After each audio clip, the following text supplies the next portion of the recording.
Vandersloot gives it up. Parker to tie. You bet.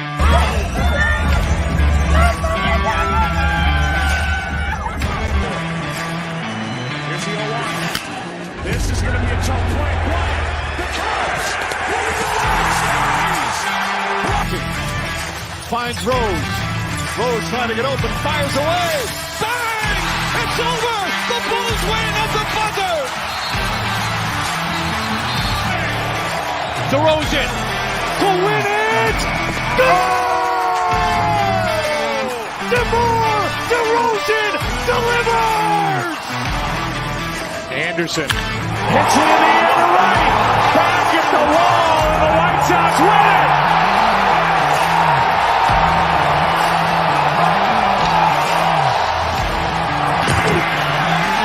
Fake one way, Fields stumbling, trying to cut it back. Justin Fields making magic happen. There goes Fields. Touchdown!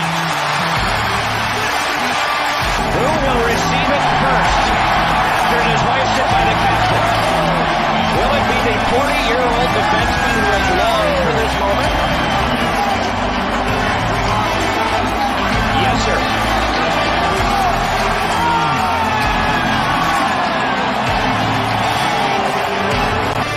Walking right, Chicago!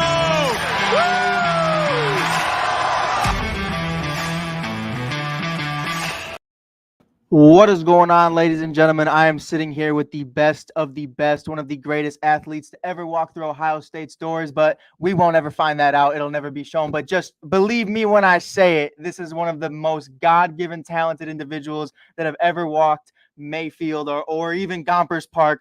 Definitely check it out. We are here with Kevin Lapka, host of Bears Nation podcast, a member of 670 The Score. Kevin, my brother, it's always great to have you back, bro. How are we feeling today?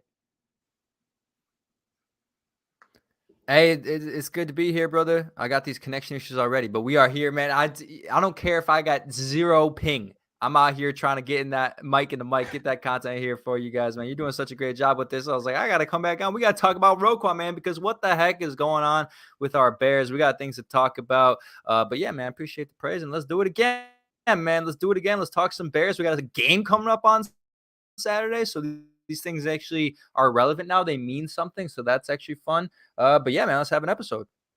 100%, bro. And you already talked about it. We already talked about it on breaking news a couple of days ago. Roquan Smith ending up requesting a trade from the Chicago Bears after 4 long years where he went from being one of the rookies on this defensive team that we all know and love, the 2018 team, to being the captain of this defense. I feel like Jalen Johnson and many others have expressed that he is the heart and soul of this defense. Right now, once again, with contract issues, Kevin, for you, I know you guys just broke it down on Bears Nation podcast. You guys want to hear Jake's take and Kevin's take as well on that, definitely check that out. All streaming platforms. It's one of the greatest out there. But Kevin, right now, for the people who may not have heard your take, what do you feel about Roquan Smith, and where do you stand on such a divider between him and Ryan Poles right now? One is so far left, one is so far right. Let's talk about it, man. Yeah, you're really right when you say that this is a very polarizing issue. This has been a very polarizing issue. Like, the fan base has really chosen a side here. They're either going to take Roquan's side or take Poles' side. And I would implore them not to do that, all right? Because there's multiple factors here. There's multiple elements. Like, it isn't as easy as it seems. And I'll tell you what people want to happen, right? And a majority of the fan base, the majority of the people following the situation, they want Ryan Poles to do this. They want Ryan Poles to give a blank check to Roquan Smith and say, hey, Roquan, write your price down and we'll pay you that money. That's what they want him to do. Why? Because he's the player on the team. Yeah. Why? Because he's a young star at a premium position. I mean, off-ball linebacker isn't as premium, but when you think about the history of the Chicago Bears, that just jumps out to people. Linebacker is what we want. Linebacker is what we've had. It's been, the center of our team anytime we've made a championship run. People want the linebacker position locked down. But there's a serious problem with that idea of, just give him whatever he wants, pay the man his money, right? Because that's the comments you'll see on Instagram. That's the tweets you'll just see. Pay the man his money, right? And I don't entirely disagree, but there's more factors to this than you think, all right? And I think you texted me about this earlier, and you have a really, really strong opinion on it, so I really want to hear from you about it after I give my little spiel. But the thing is, you have to understand the situation the Bears are in, right? They're at the beginning of a rebuild. And that is the number one most important factor of all of this is when you are at the beginning of a rebuild, you do not throw around money like this. You are very, very cautious with your money. And the Bears have been this entire offseason, this entire process, this entire past 4 months has been centered around saving and gaining draft picks and saving money that you can then use next year to make this a Super Bowl team, just like the Chargers did this year, right? It's the same exact situation. You got the quarterback position, you got some young talent.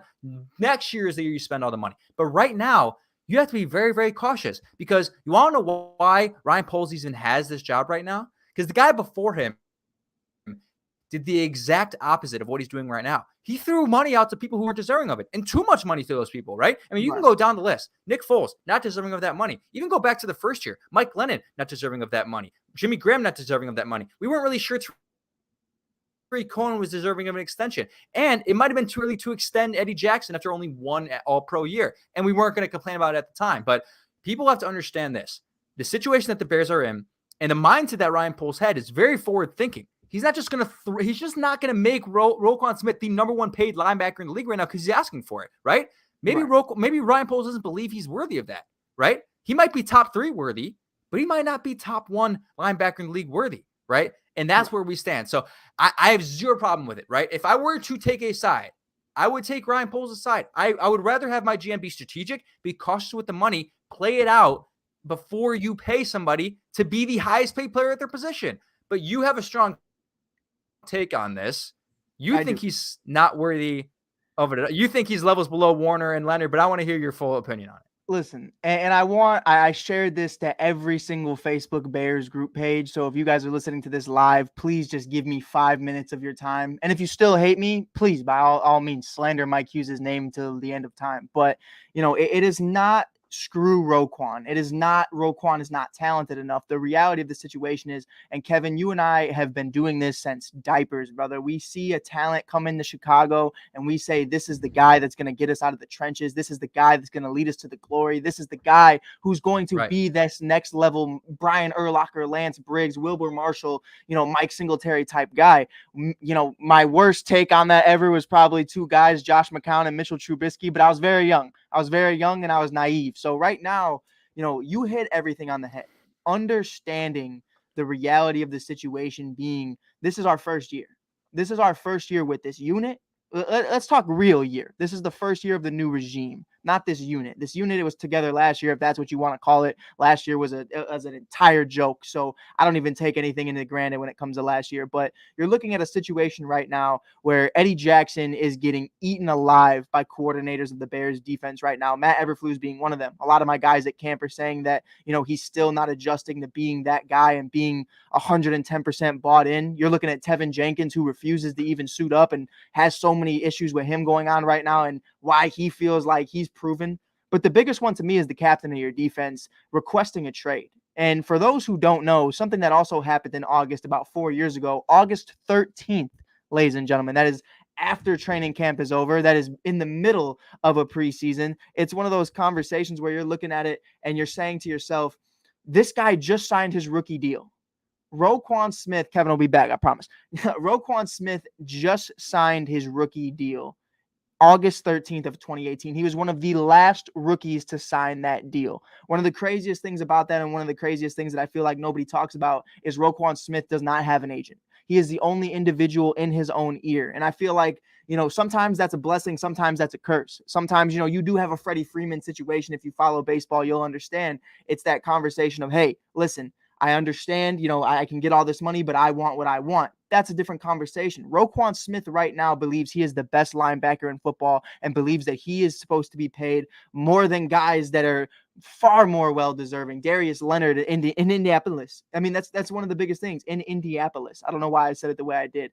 But it's one of the biggest things to me right now when you look at Roquan Smith. Pro Football Focus in 2022 has him ranked as the 14th best linebacker in football. The NFL has him right outside of the top 10. It's a problem to me is you have to understand what your value is, not what the market is, what your value is. Not everybody can break the bank. Not everybody is going to be the next Jamal Adams. Not everybody is going to be the next Aaron Rodgers. Not everybody can do that. You need to understand where you're at. For me personally, and I spoke with Kevin on this, he'll be right back, but For me, I think I would pay Roquan Smith anywhere from $14 to $17 million a year. That is, annually. You know what I mean? So guaranteed money is a whole different conversation. But right now, I do feel like there would be a level of disrespect if you're paying that man anything from $10 million or less. That is a definite disrespect. But the biggest thing with him right now, and the biggest thing, when you really look at Roquan Smith, is who is he going to be? And that's the problem. And Kevin's been here for me. We've been talking about it for years. When you talk about baseball, it's what is the product going to become? But in the market of football, it's what is this guy right now? What is he going to be? But what is he more so right now? What is the value? And right now, the reality of the situation for people who aren't following anything outside of the NFC North is Roquan Smith isn't a top 5 linebacker in this league. That's just the reality. I think he's top. I think he might be top 5. Look, I don't think so. I think he's top 5. But there's a major difference between him and some of those other guys. Like I think he's a phenomenal tackler. He's a good blitzer, and I think they should use that to his advantage. And I think they will. Right, he can get after the quarterback a little 100%. Bit. He's versatile. He can cover anyone. Right. I mean, he's fast. He's quick. He can get after a tight end if he's lined up one-on-one against him. He's got to pick him up in some sort of coverage or scheme. But the difference is, and we read this on the podcast today, was in like the past couple of years, he has 1 forced fumble, and Shaquille Leonard has 17. Right. Yeah, and what is the number one thing? What's the number one thing Matt Eberflus wants on this defense, Mike? What's the number one thing he wants? He wants guys that work hard, and he wants guys that get takeaways. 100%. Exactly. So if because the interesting thing is, Mike, you would believe, and this might be telling, you would believe that a guy like Matt Eberflus would be in Ryan Poles' office pounding the table to re-sign Roquan Smith, right? Like as a defensive-minded head coach, knowing the history of the Bears, knowing the defense you want to run, like you should be pounding the table for Roquan Smith. And if he's not doing that, that might be telling. Right. And I also think, and I want to say this, because it's not shit on Roquan episode. That's not what this is. Roquan Smith looks leaner. He looks faster. He looks more athletic than ever. He looks great. And, I'm even hearing all these rumors about, he goes to a party and people are offering him drinks. He says, no, I don't want him. I don't want anything to do with it. He doesn't want anything to do with it. He wants to be focused on this season, and he's locked in. And I truly do believe, Kevin, this is the conversation me and you were trying to allude to earlier. One of my biggest issues is you have to play for what you're worth. So this is the last year of your deal. And it's a problem for me where the league is turning into this is the last year of everyone's deal. Before that year even starts, everybody wants that new extension. So far right now, you are not Darius Leonard. We can line up the statistics on it right now. Darius Leonard versus Roquan Smith. They have played almost the same amount of games. I believe Roquan's actually played 3 more, if I'm not mistaken. It's 61 and 58. Darius Leonard has him beat by a landslide in damn near every category outside of tackles. I think Roquan does excel there. But outside of that, Darius Leonard is a different animal. And Matt Eberflus understands that. Matt Eberflus had Darius Leonard. And to your point, it's one of those conversations of if I don't think that's my guy for the next 5 years, then why are we going to force it? We have so many other people we have to pay here. You're looking at an Eddie Jackson. You're looking at a David Montgomery going into the end of this year. Are we going to pay a running back this type of money in this type of year? Shouldn't. Exactly. Now, and like I said on the pod and the breaking news, it is also not slandering David Montgomery year. It's a conversation of if he has 1,300 to 1,500 yards this season, there's a conversation for it. But if it's anything outside of that, if you're not producing, and I know this is very out there, but if you're not producing Derrick Henry, if it's not Derrick Henry type numbers, I'm not paying it. And that's just the reality of what it is. And, right now, and Kevin, you dipped out for a second, but I think you can agree with me, $15 to $17 million a year for me is where I sit with Roquan Smith. That's where I think that his market is. I think, if the rumors are true, and let's say, it's very back heavy in the contract. And that's what the issues are right now. And Ryan Poles addressed that. By the way, this is just completely random. But if you have not heard Ryan Poles' interview at Family Fest following the Roquan Smith news, it is the greatest, most transparent interview I have heard from any Chicago GM in my 22 years of life. It literally was It was the solidification I needed to understand that this guy means business. This guy's here to stay. So if you haven't checked that already, it's on Bears YouTube right now. It is great. He literally expresses that he's not going to budge. He is focused on the game plan, and he is trying to sustain success for a long period of time. And that's really what it is. Right now, you put Roquan Smith on this deal where you're paying him $20 to $25 million a year, Kevin, and you don't even have a fullback on this team that you could really look at and be like, are you going to be here 3 years from now?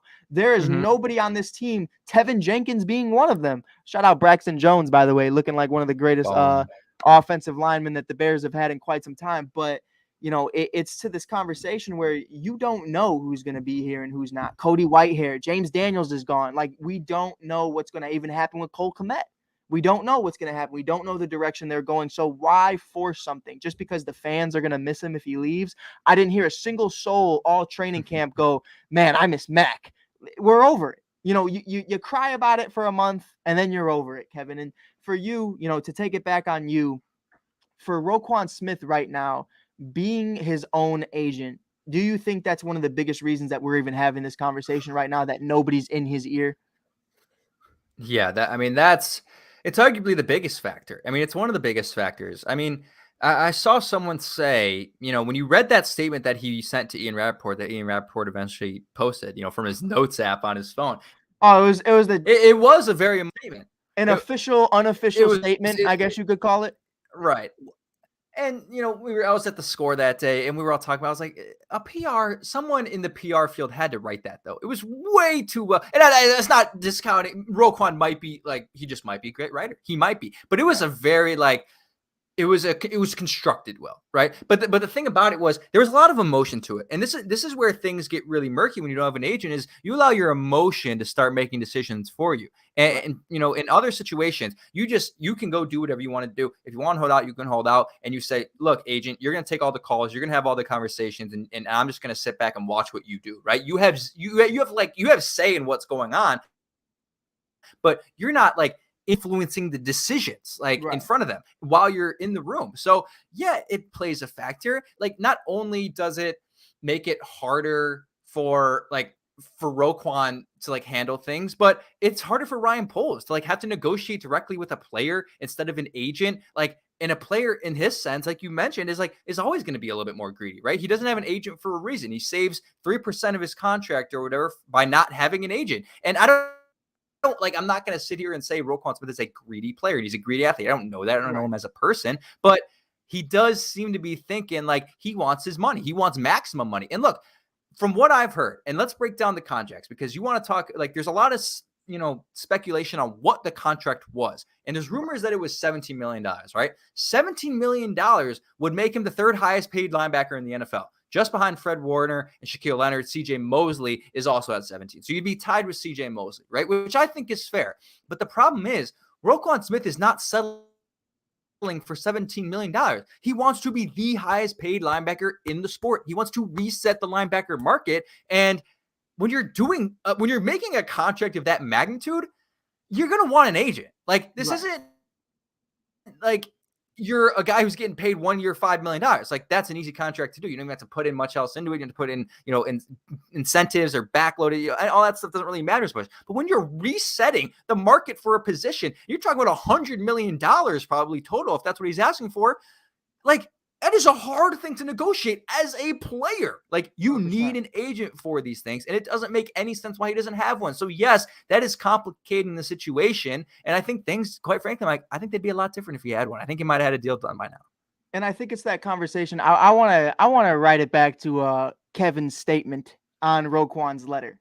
And forget how he wrote it. Forget the random exclamation points that looked like a kid was just super excited, which I loved. I felt like that, it adds character to it. It adds excitement factor to it. Talking about Butkus, talking about Urlacher, Briggs, Marshall, Wilbur, Marshall. Excuse me. This is not I Am Athlete podcast, but with something being said like that, you're having these conversations, Kevin, where I feel like, and this is no shot at Roquan, but I hate the way he went about this. Me and you spoke about this behind the scenes, and, we had this conversation of how I felt about it. I feel like, you're trying to start this mob mentality, and I get it. You're playing the system the way it should be played. But here's the problem about that. When you make these claims, I want to be a Chicago Bear for life. I would do whatever I can to be one of the greatest linebackers in Chicago Bears history. Not going to happen, but to be in the same room, to be in the same conversation of that as a franchise player, hometown drafted kid, just like he said, he's that guy. Not hometown, homegrown. it's one of those guys where you watch a guy thrive like that, and you look at a Tom Brady, a totally different conversation, totally different scenario, but you look at it, why does he take pay cuts? Why does he do this? Why does he move the way he moves? Is because he wants to leave as a New England Patriot. Now, obviously, different things transpire, but that was the majority of his 20-plus year career. When you look at Roquan, it's so hypocritical throughout that entire letter because it starts off so strong. I want to be a Chicago Bear. I'll do anything to be a Chicago Bear. But then at the end, when you really read down to the nitty gritty of it, it's except if I don't get X, Y, and Z. And that's to me where it's like, you can't say it's about the money and you can't say, but I want to be here forever. The problem for me, Kevin, and you and I have talked about it. We used to be athletes back in the day before our shoulders gave out on us. It's this conversation to where, I'm going to sit here and I'm going to tell you, Kevin Lapka, today, if you are a wide receiver one for the Bears, forget the McCaskies, forget the league, forget whatever. Get the most money you can. Christian Kirk, by all means, all power to you, my brother, for leaving the Arizona Cardinals. $84 million by the Jacksonville Jaguars. Shout out Christian Kirk. But get your bang for your buck. That's my thing. But you can't sit here and tell me that you want to get your bang for your buck and you want to also be here the rest of your life. You can't make the organization fall apart like that. Kevin, you and I talked about it. This is the captain of your defense. If this is the way my captain of the defense is running things a week, not even a week, 5 days before your first preseason game, I can't rock with that. Especially then, since we already did that when he was what, 22 years old, getting drafted out of Georgia. It's that conversation where you're sitting here and you're like, man, like nothing's changed with this guy. You want to say, at first I understood, one of the last rookies to sign his 2018 contract, which is a fat contract, number 8 overall pick. It was pretty good money regardless. You're looking at it. He's had arguments with the Pace family, the Pace and Matt Nagy era. He's having arguments with Matt Eberflus, and he's having problems with Ryan Poles. Kevin, right now, he makes this final statement, and he says, can the McCaskies fix this? Basically, is what he's saying. That's the problem. How do you feel about that? Because I don't know how I even felt about that, because that's a horrible conversation to even think of. That's terrible. I mean, that part really pissed me off. Number one, because the McCaskies they've already stepped away from football, activities, right? And, there was all the speculation last offseason about whether the McCaskies were involved. And George came out before they hired Poles and Eberflus this year, and he said, I'm completely stepping away, and so is Ted Phillips, stepping away from football operations. This is all Ryan Poles and the rest of Ian Cunningham and the rest of the front office, right? So for Roquan Smith to know that and come out and say, well, I want the owner to go talk to the GM and make the decision. Like, I want the owner, let's get the owner involved. That part, to me, it didn't rub me the right way for some reason, because for whatever reason, Roquan feels disrespected by the offers that Ryan Poles has put on the table. Although they, in my opinion, most likely have been very fair.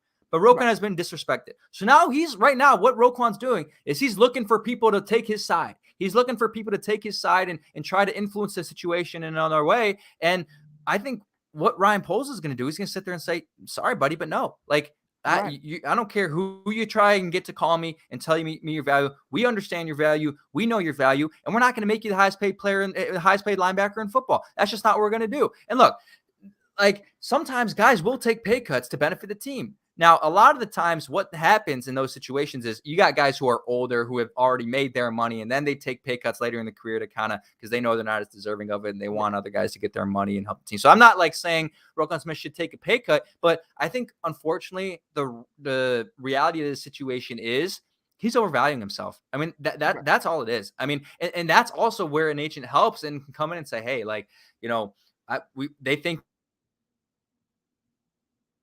you're a great player, but you're not worth 17 and you're not worth 20. Guess what? It's $3 million. And if you play really fucking well after this contract extension, you can make even more money after that. Right. Exactly. So, something about that part of the statement rubbed me the wrong way. And what I'm hoping for. Oh, first of all, I don't think the McCaskies are going to say anything to Ryan Poles. No. I think they're completely left out of this. But even if they did, I think Ryan Poles, and I think this was evident in the press conference, is this is what it's going to be. Nothing is going to change. He's not going to be influenced. He's going to continue to put out fair offers to Roquan Smith. And I think if Roquan Smith continues to act this way, then guess what? You're going to be gone. You're going to be traded. And the evidence we have of that sort of thinking is what happened today. You see what happened today? Activating him off the PUP list? Oh, 100%. It was probably the greatest move Ryan could have made. It really is, because now it's this conversation of, okay, if you don't pay, you don't get paid. If you don't play, you don't get Yep. paid. That's the Straight reality up. of the situation. You're not hurt. I fuck Nothing's with that, wrong. though. Like, I'm rocking with it. And Kevin, here's my biggest thing about that. It's tick for tack with Ryan Poles. We don't speak of the other name. Almost slipped my tongue there. We almost said it. But when you look I at did it yesterday.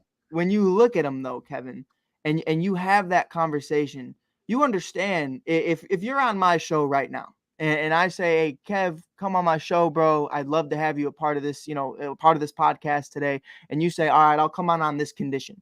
And then you publicly announce that, oh, I want to talk to the owner of ASAP because Mike doesn't know what he's talking about. And then I'll go on Mike's show. You're telling me right now that you're going to disrespect this man's intelligence. You're going to disrespect this man as a person and as what he does for his career. And then you're going to sign the contract once you get that dollar. What you said was said. And that's why Ryan Poles took him off today. It's okay, fine. That's how we're playing this. That's how we're playing this. It's going to be what it is. And right now, the move by Roquan Smith, that very ending, and it's a knock on the McCaskies for sure, because the way you look at it as an insult that we'd even talk to them, that's an insult. Yeah, right. That's an insult. That's literally like if you asked me what is 12 divided by 12, and you went up to the second grader and asked the second grader because you didn't trust my intuition. That's what it's like talking to the McCaskies about what deals should be done. They have no idea what's going on. They don't know the value of Roquan Smith. And honestly, it's one of those conversations where, the dollar price for Roquan Smith might be higher than Virginia McCaskey's age. And that's the biggest problem that I think George might offer him. George would offer him the world, because George McCaskey right now, because of what the McCaskies do, and I love this organization, and we'll always be rocking with them, but it's so frustrating because it's the only two people that are going paid is guys like David Montgomery and Roquan Smith. But the guys that win you championships are Aaron Rodgers, are Matthew Stafford, are the guys like that who are going to win you championships. It's a different era, baby. It's a different game. And Kevin, we really talked about it and you really hit on it. The contract itself, the way it was set up, you're getting paid. What I heard, and maybe correct me if I'm wrong, what I'm hearing is it's a back-end contract. You are going to the highest amount of money. Let's say it's a 5-year deal in years 4 and 5. Years 1, 2, and 3, we're trying to build something. We're trying to bring in more people. We're trying to spend all this money in 2023 free agency. We need to bring people in. So can you kind of just, the way this is set up, bear with us, generously take $10 million in 2023 while I'm sitting here wearing Crocs with no socks. This guy's acting like that's nothing. You're going to get paid. The money is going to come. And that's the biggest issue with me, Kevin, is, the guaranteed money is going to be the guaranteed money. And everything outside of that, okay, well, I want more guarantees just in case this, and this. Bro, if you're the best linebacker in the league, like you say you are, you're going to hit those accolades. Yeah. It makes sense. Yeah, well, I think when you talk about hitting those accolades, the direct financial aspect of that is incentives. I'm sure it's incentive loaded. Like he has to play X amount of games, and maybe he has to get X amount of turnovers, right? And maybe 100%. He has to lead the Bears to a playoff win by 2024, right? And it's like, if those things are true, then does he not have the confidence that he can do those things? And there are factors out of his control. If he gets injured, that's 100% that's valid, right? But outside of that, like, okay, show him, right? Why don't you make this a motivation for you that, okay, you guys want to incentivize my contract and load me up? Guess what? I'm going to go out there and I'm going to get you, 4 times as many interceptions as I had the past few years. I'm going to go and get us a playoff win, and then I'll make my money that way, right? Like, have the confidence to do that. And I think the weirdest thing about all of this, there's a couple weird things about it. Number one, it doesn't seem like this is not what I expected from Roquan Smith, right? For some reason, I did not expect this. I would have thought this guy is going to take his money. He's going to play. He loves the game of football. He loves the team. And that's the second thing, is he really does love the team. I was at Family Fest on Tuesday. I was there with my other guy, Kellen Garanstein, who does YouTube with us at Bears Asia Podcast. And we showed about 30 minutes early. And the first thing we asked ourselves 2 things. The first thing we asked was, is Roquan Smith going to show up today?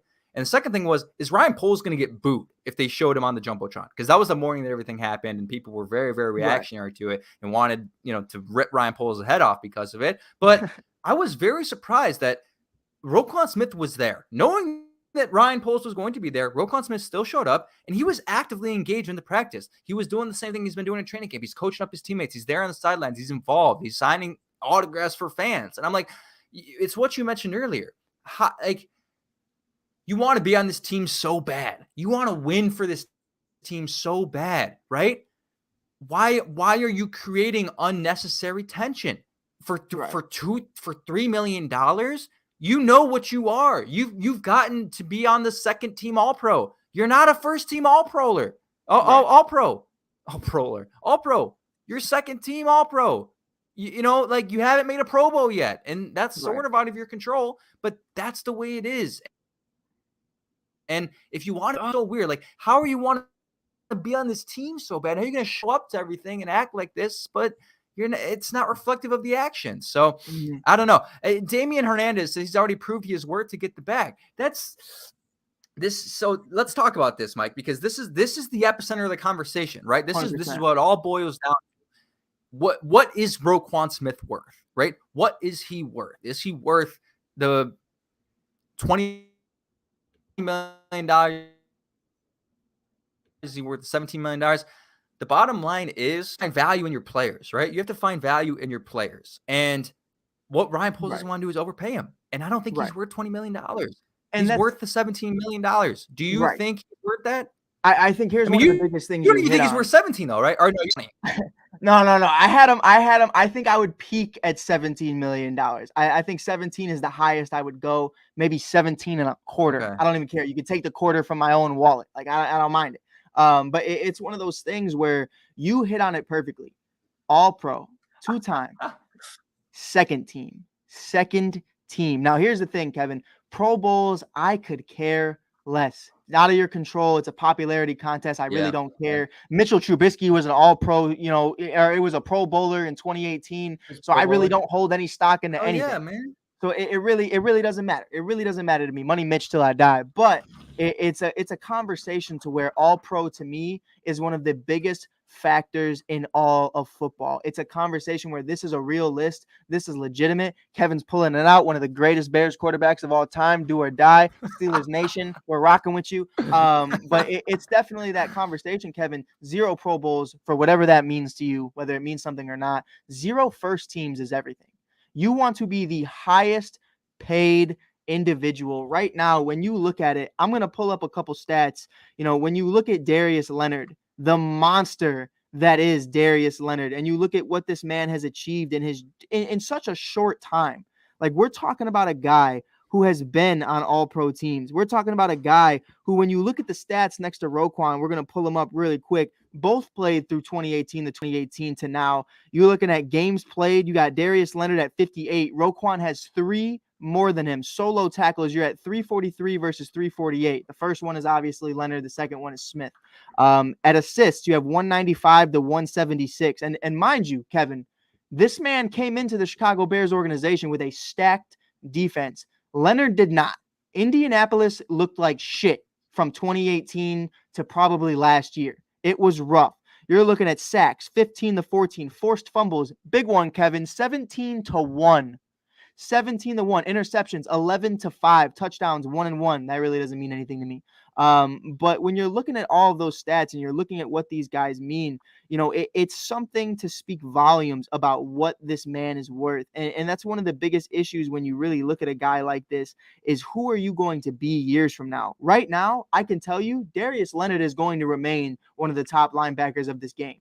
The question is Roquan Smith. I mean, the accolades itself are insane to me when you look at a guy. Roquan is going to be good at that point. Like the bottom line is Roquan's always going to be a good football player. He's we're not sitting here telling you that Roquan Smith is not an asset to the Chicago Bears, that he's not the best player on the team. He's the best player on the team right now. Like, that 100%. Is a fact. But when you think about, is he worth it? And you just read those stats, that's where the difference comes in. We don't know. We're not sitting here saying Roquan Smith isn't a good player. We're just wondering if he's worth that extra $3 million to make him the highest paid player in the league. And, we just don't think he is. And it doesn't mean he's not top 3 or top 5. I mean, Mike doesn't think he is. Right. I think he's top 3 or top 5, but it doesn't mean he's not a good player. It's just when you're talking about making somebody the highest paid player at their position, and I'll keep saying it because that's what he wants. He's not going to settle until he gets that. Then you got to really question if he's worth it. And it's just hard to do that. And look, situations like this happen, right?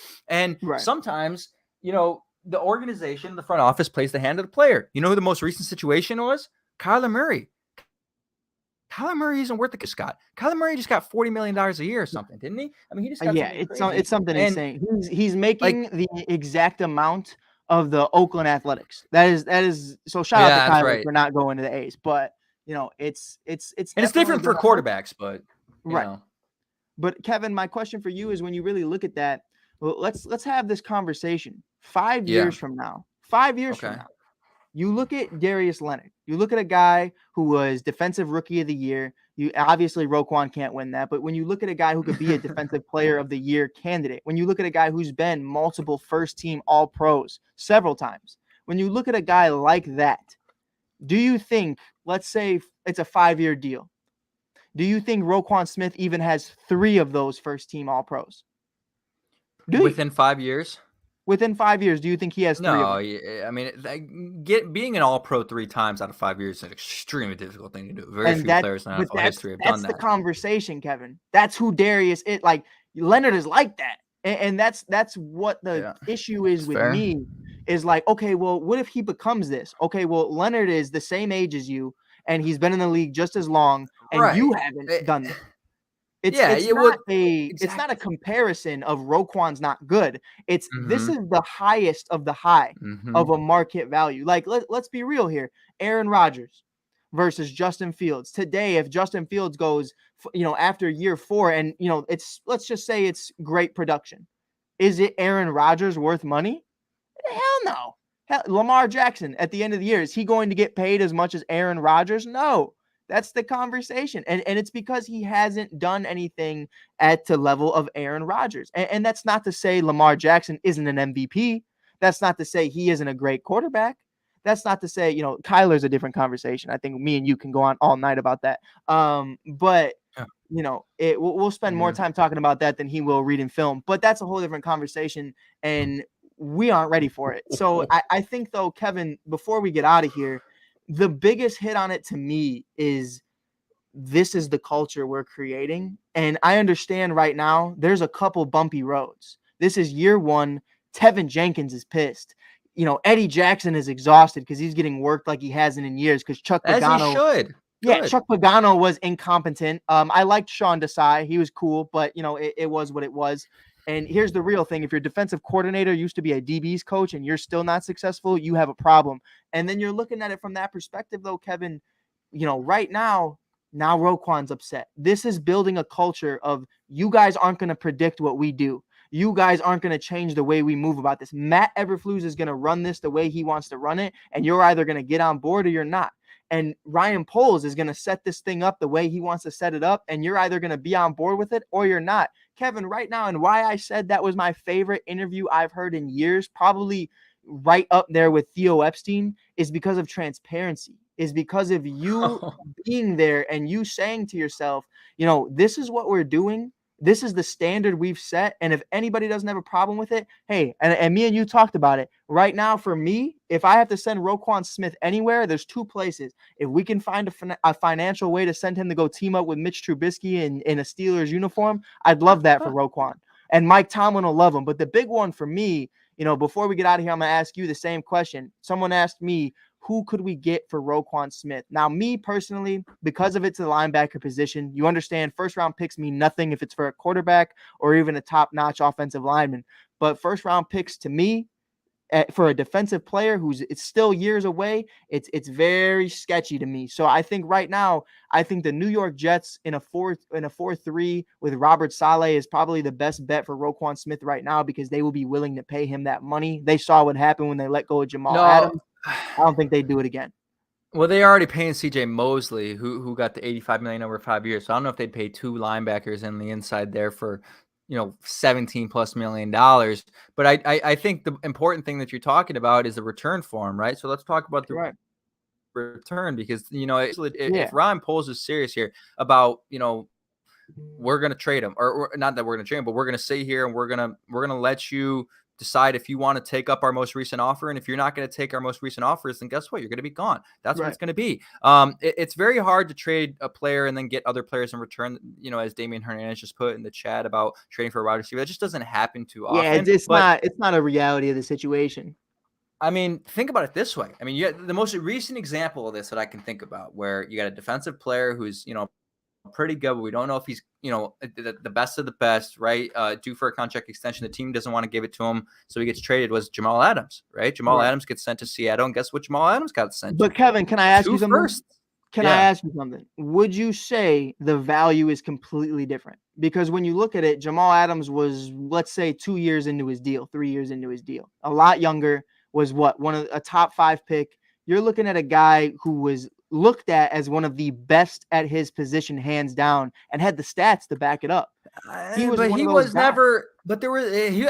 think that he was. I think he's almost in the same situation as Roquan, where he was, hovering there around 3 or 4. Like there was always guys there who were better than him. I mean, I thought Tyrann Mathieu was better than him, and there was always serious concerns about what Jamal Adams really brought to the table and whether there was really and now look, that trade's terrible for Seattle. That was a terrible trade for Seattle. It's so bad. You know what I mean? That's the reality of it, though, is what I was trying to get to you is at the time, Jamal Adams looked like the future of the safety position. Now, what it really was, and this is me as a former safety, I'm going to sit here and spit some knowledge of Chicago public school football. But I always looked at him as a linebacker that was fast. He reminded me of a leaner Brian Urlacher, if you will. I think a guy who can play safety, a guy who can play, the linebacker position. He just didn't dedicate himself to the right position, in my opinion. You're looking at the guy's sacks per year. He's a stud. Can he catch a football? God, no. And that's why, like you said, we were even having that conversation in 2018. And this was us, at the time we were riding it very high. Is Eddie Jackson better than Jamal Adams? And at the time he was 7 interceptions. How many touchdown returns? Like the guy was there. The guy had the talent to do 100%. It. Now, Kevin, the biggest thing for me, you're really looking at it, and I'm looking at Damian's comment is Miami. They're not trading wide receivers. It is not happening for anybody looking at Damian's comment right now. Miami is putting 2 wide receivers on the trading block. They need a linebacker. I'm just saying it would be worth a try. We're not in that position. And Kevin, I want to end it with this. When you look at guys like that, and this is the last thing I'll ask you, when you look at a championship caliber roster, why do you pay guys like Aaron Donald? Why do you pay guys, eventually I feel like somehow, some way LA is going to be able to bring back Odell. Somehow, some way you're going to be able to pay Von Miller. Somehow, some way you're going to be able to do these things. Von Miller is obviously on Buffalo. But it's the conversation of when he was in Denver, he got paid. Why? Because we are in win now mode. Right now for Ryan Poles, Kevin, I'm going to ask you this. And it's just a one word answer for the wins of a season. Right now with Roquan Smith, what is the record of the Chicago Bears in your opinion? Just one number. I'll go 8-9. All right, Kevin, let me ask you this, and this is where Ryan Poles might be getting a little hard.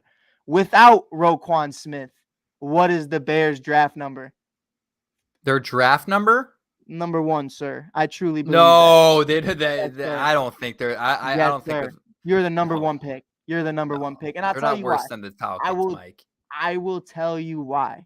Justin Fields is going to be great. David Montgomery is going to be great. I like Luke Getsy. I'm seeing some Aaron Rodgers rollouts from the right, some bombs getting whipped to Darnell Mooney. I know you were at Family Fest. I saw JF1 throwing it to Flight 11. A great one-hand catch. That's what we're calling it, Flight 11. That man has wheels. I started something, Kev. You like that? Flight 11. You start that up? Was that you?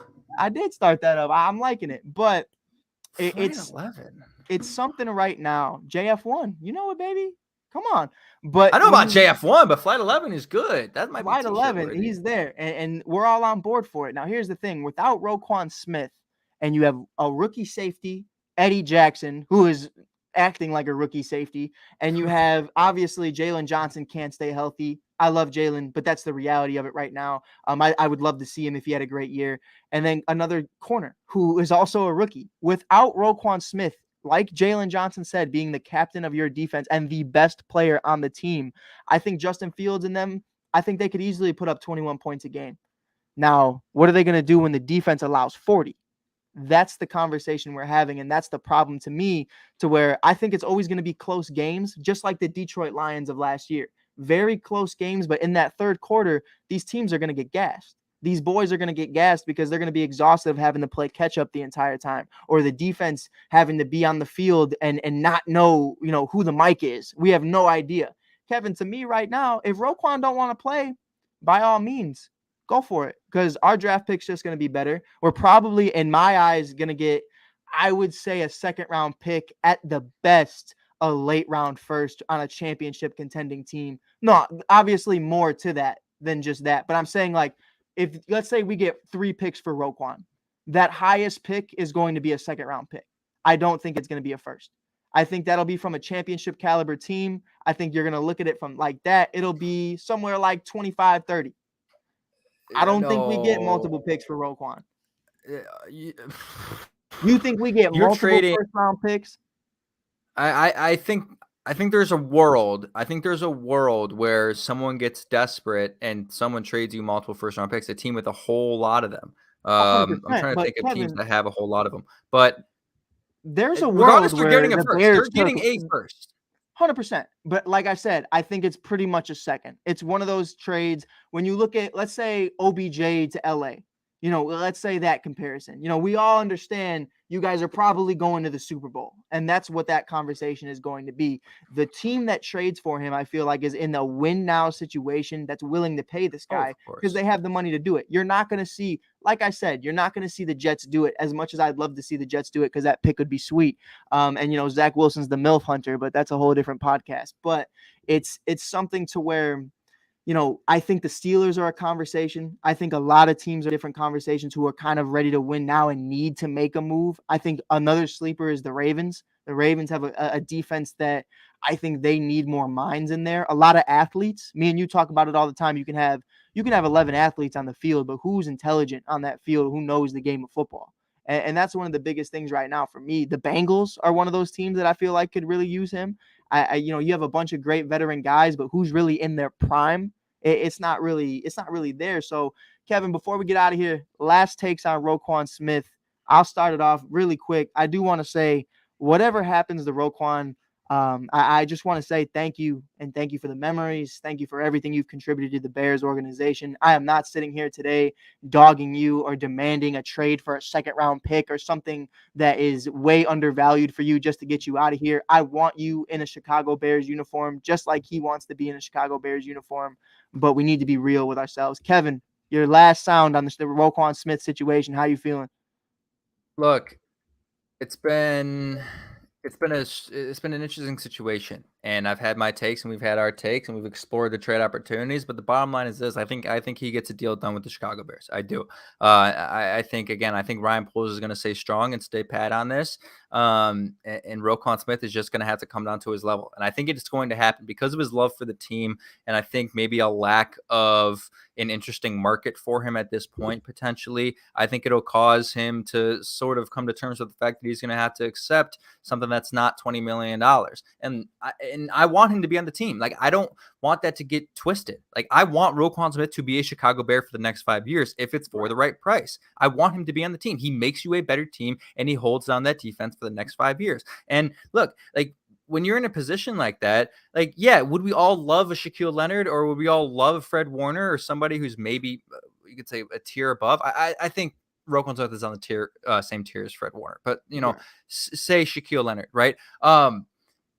Like, there's 31 teams that don't have that. Like, we can't sit out and wait for someone like that, because people like that don't come around very often. So I'm content with what we have in Roquan Smith for the right price, and I want him to be a Chicago Bear, and I do believe that Ryan Poles is going to get it done. We know he said in the press conference, he said it is in his interest for him to be a Chicago Bear, and they will get it done. It's just going to take more time because he doesn't have an agent. It's going to take more time because there's more complications to this than just, hey, what's your price? We're going to pay it to you. I know Bears fans want it to be that way. It's just not that way. It's a more complicated situation than what people make it out to be. But yeah, my final thought is I want him to be a Bear, and I think he will be a Bear. I think it's just going to take a couple weeks. It might take you right before the season. It might take you, 1 week before the season before it happens, but I do think he will be a Chicago Bear for the next 5 years, and I think Ryan Poles will make a right decision about how much to pay him.